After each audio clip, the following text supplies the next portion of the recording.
आप सभी का अपना क्लास में स्वागत है। तो आज से हम शुरू करने वाले अकाउंट का एक नया चैप्टर जिसका नाम है रेक्टिफिकेशन ऑफ एरर्स, मतलब अशुद्धियों का संशोधन। जो एंट्री अशुद्ध हो जाती है, गलत हो जाती है, तो उसकी एंट्री हम सही तरीके से कैसे करेंगे, इस चैप्टर में हम यही पढ़ेंगे। अक्सर क्या होता है, जब भी बुक आप मेंटेन करते हैं, जर्नल एंट्री करते हैं, तो कई बार एरर्स हो जाते हैं, उसमें गलतियाँ हो जाती है। तो गलतियों को सही करने के लिए जो एंट्री की जाती है उसको हम बोलते हैं संशोधन एंट्री, रेक्टिफिकेशंस एंट्री। तो आइए देखते हैं कि इस एंट्री को कैसे करते हैं। जैसे कि एक क्वेश्चन है यहाँ पर हमारे पास, डेबिट से 150 रुपये का उधार क्रय भूल से विक्रय बही में लिखे गया। अब इसमें गलत क्या हो गया, हमने माल खरीदा था, उधार क्रय किया था, और गलत ये हो गया कि उधार क्रय की जगह हमने उसे विक्रय बही में लिख दिया, परचेज की जगह हमने उसे सेल्स बुक में एंट्री कर दी। तो इस एंट्री को समझने के लिए हमें क्या करना पड़ेगा, सबसे पहले तो जो हमने रॉन्ग एंट्री की है वो लिखना होगा, उसके बाद करेक्ट एंट्री क्या होनी चाहिए वो लिखना होगा, और उसके बाद हम फिर करेंगे रेक्टिफिकेशन ऑफ एंट्री। क्योंकि जब तक आपको ये नहीं पता होगा कि गलत क्या है और सही क्या करना चाहिए, तब तक रेक्टिफिकेशन एंट्री करना आसान नहीं होता है। तो हम शुरू करते हैं। डेबिट से 150 रुपये का उधार क्रय किया और भूल से विक्रय बही में लिख गया, मतलब सेल्स की एंट्री हो गई। तो सेल्स की एंट्री कैसे की जाती है, सेल्स की एंट्री जब भी की जाती है तो उसकी एंट्री क्या बनती है, जिसको हम माल बेच रहे हैं उसका नाम हम लिखते हैं डेबिट साइड में, और टू में क्या लिखेंगे, क्रेडिट साइड में लिखेंगे विक्रय बही, सेल्स अकाउंट। तो डेबिट को हमने कर दिया डेबिट, यहाँ पे डेबिट की जगह नाम चेंज कर देता हूँ। डेबिट और डेबिट दोनों बोलने में क्या हो रहा है, दिक्कत हो रही है समझने में। हम ये मान लेते हैं जो डेबिट है वो डेबिट की जगह नाम हम मान लेते हैं अमित। तो हमने गलत एंट्री क्या किया, सेल्स की एंट्री कर दी। तो हमने अमित को कर दिया डेबिट और टू सेल्स अकाउंट, ये हमने क्या कर दिया, गलत एंट्री कर दी। अब इसमें क्या क्या, ये हमने कर दी गलत एंट्री, और सही एंट्री क्या होनी चाहिए थी, राइट एंट्री। करेक्ट एंट्री होनी चाहिए थी परचेज की, तो करेक्ट एंट्री ये होनी चाहिए थी purchase account debit to Amit, ये होनी चाहिए थी करेक्ट एंट्री। तो परचेज अकाउंट होना चाहिए था, परचेज अकाउंट की जगह हमने परचेज न लिखकर सेल्स लिख दिया, मतलब ये क्या हो गया, गलत हो गया। तो इसको हम रेड कलर कर देते हैं, ये हो गई रॉन्ग एंट्री। और अमित, अमित कहाँ पे होना चाहिए था, क्रेडिट में। तो अमित को क्रेडिट की जगह हमने कहाँ लिख दिया, डेबिट में, डेबिट साइड में।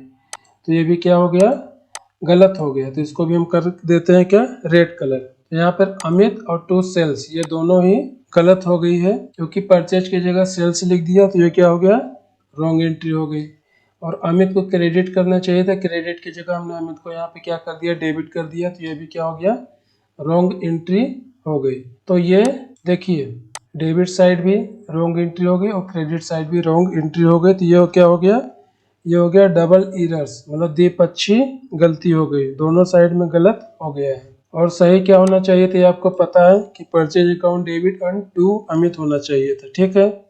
तो अब इसकी रेक्टिफिकेशन एंट्री आप कैसे करेंगे वो मैं आपको यहाँ पे बताता हूँ। तो सबसे पहले आप यहाँ से शुरुआत कीजिए, जो सही होना चाहिए था, सही क्या होना चाहिए था, परचेज अकाउंट डेबिट। चलो हम परचेज अकाउंट को डेबिट कर देते हैं, भाई ये सही होना चाहिए था, ठीक है।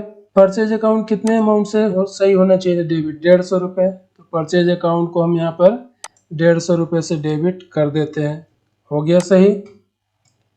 टू अमित कितना होना चाहिए था, 150 रुपये, लेकिन यहाँ पे अमित को हमने डेबिट साइड में कितना कर दिया है, 150 रुपये। अब यहाँ पे ये चीज़ ध्यान देने के लिए है,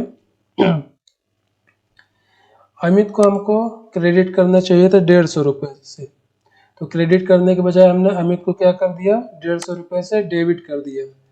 तो अब जब हम यहाँ पे क्रेडिट साइड में 300 रुपये करेंगे क्रेडिट, तब ये 150 रुपये का इफेक्ट है खत्म हो जाएगा। 300 रुपये में से 150 रुपये माइनस हो करके 150 रुपये अमित के अकाउंट में क्रेडिट होंगे।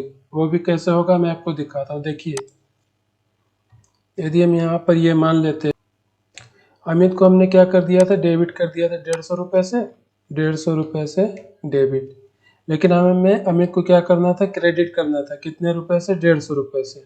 तो अमित को तो हमने 150 रुपये से डेबिट कर दिया, ये क्या कर दिया था, गलत कर दिया था। और अमित को 150 रुपये से क्रेडिट करना चाहिए, ये हमको करना चाहिए सही, क्रेडिट करना चाहिए। अब 150 रुपये यदि डेबिट है और 150 रुपये क्रेडिट है तो डेबिट और क्रेडिट 150 माइनस 150 क्या बचा, 0 बचा। तो अमित का लेजर क्या हो जाएगा, कुछ भी नहीं होगा। यदि हम यहाँ पर अमित को 300 रुपये से क्रेडिट कर दें, ठीक है, तब जाकर के अमित के लेजर में क्रेडिट साइड में 150 रुपये अमाउंट आएंगे। तो अमित का लेजर सही करने के लिए हमें अमित को क्रेडिट करना पड़ेगा कितने अमाउंट से, 300 रुपये से।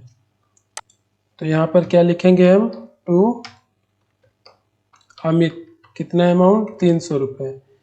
तभी नहीं इस 300 रुपये में से ये 150 रुपये जो गलत हुआ ये माइनस होकर के यहाँ पे 150 रुपये बुक्स में अमित का लेजर सही हो जाएगा। दूसरे शब्दों में आप ये समझ सकते हैं कि जब कोई भी लेजर हमें लिखना था क्रेडिट में और क्रेडिट में लिखने के बजाय हमने उतनी अमाउंट से उसे डेबिट लिख दिया, तो जितने अमाउंट से हमने उसे दूसरे साइड में लिख के गलत किया उस अमाउंट को आप दुगना कर दीजिए तो वो लेजर सही हो जाएगा। तो अमित को हमने 150 रुपये डेबिट साइड में लिख के गलत किया था, तो अमित का लेजर हम क्रेडिट साइड में 300 रुपये कर देंगे तो अमित का लेजर सही हो जाएगा। अब दूसरा ये देखिए, एक यहाँ पर अमित का तो लेजर हमने सही कर दिया, ठीक है, एक गलती यहाँ पर क्या है, to sales account. Sales account का कहीं काम ही नहीं था और सेल्स अकाउंट को हमने लिख दिया कितना, 150 रुपये। तो सेल्स अकाउंट को हमने क्रेडिट साइड में लिखा है 150 रुपये, तो यदि सेल्स अकाउंट को हम डेबिट साइड में 150 रुपये कर दें तो सेल्स अकाउंट का इफेक्ट क्या हो जाएगा, 0 हो जाएगा। जैसे ये मान लीजिए सेल्स, ठीक है, सेल्स को हमने 150 रुपये कहाँ पे लिख दिया, क्रेडिट साइड में, ये हमने किया गलत। अब सेल्स को यदि हम 150 रुपये से डेबिट साइड में लिख दें तो क्रेडिट और डेबिट का अमाउंट दोनों घट करके क्या हो जाएगा, 0 हो जाएगा। तो सेल्स अकाउंट का जो अमाउंट का इफेक्ट यहाँ पर गलत शो हो रहा है वो क्या हो जाएगा, बुक से इफेक्ट खत्म हो जाएगा। तो सेल्स अकाउंट को हमने गलत करके कहाँ लिखा था, क्रेडिट में। तो अब इसको इफेक्ट हटाने के लिए सेल्स अकाउंट को हमें क्या करना पड़ेगा, डेबिट में। हम यहाँ पे कर देंगे सेल्स अकाउंट डेबिट अमाउंट 150 रुपये। तो अब इस तरह से आपका क्या होगा, रेक्टिफिकेशन एंट्री कंप्लीट हो गई। ये थी रॉन्ग एंट्री, ये हमने कर दिया करेक्ट एंट्री और ये हमने कर दिया रेक्टिफिकेशन ऑफ एंट्री। तो उम्मीद है कि आपको छोटा सा वीडियो पसंद आ गया होगा और क्वेश्चन भी समझ में आ गया होगा। तो मिलते हैं नेक्स्ट वीडियो में और सीखते हैं कुछ और भी नया इसी चैप्टर में।